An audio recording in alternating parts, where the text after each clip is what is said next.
your former governor up there in Kansas is really a sweetheart of a young lady. Anyway, she claims to be Catholic, which obviously she's not, but she's a pro-abort.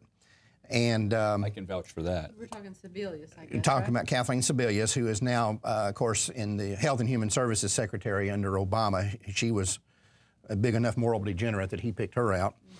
And she claims to be Catholic. Fortunately, the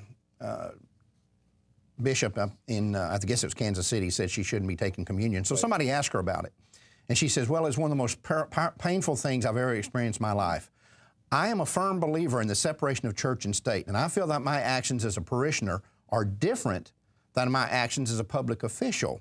I took an oath of office, and I have taken an oath of office in this job, and I will uphold the law.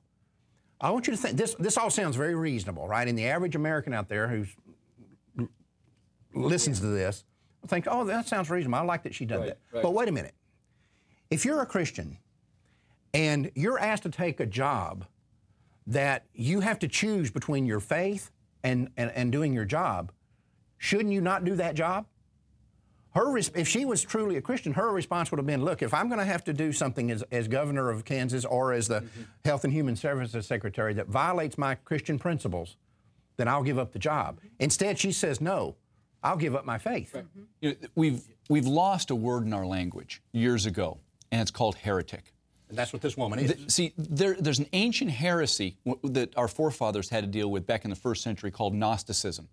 And Gnosticism essentially said that your faith is all spiritual. It's all in your mind. It's all me and Jesus, me and God, and it all operates up here in the area of theoretical. That's what Sebelius is saying. She's a Gnostic. Her faith only resides in her heart and her mind, and it has nothing to do with the real objective world. It's all abstract. That was a heresy, and if she had said that a couple centuries ago, she would have been not only thrown out of the church like she's been excommunicated, but it would have been burned at the stake. Isn't that convenient to okay, I believe this, but I'm going to do this, and then you're you don't have to be accountable and let me ask you do what you want to. When she says that my job as governor requires me to take certain positions and to do certain things that are in conflict with my faith, and I'll set my faith aside in order to do this job, how is this different than a woman who says, oh yeah, I'm a porn star and a prostitute and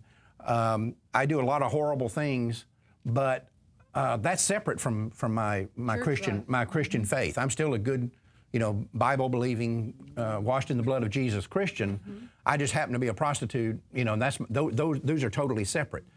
The moment you start separating these things out and then choosing your job, you are exactly what you said. This woman's a heretic. Right. See, for me, it's ironic.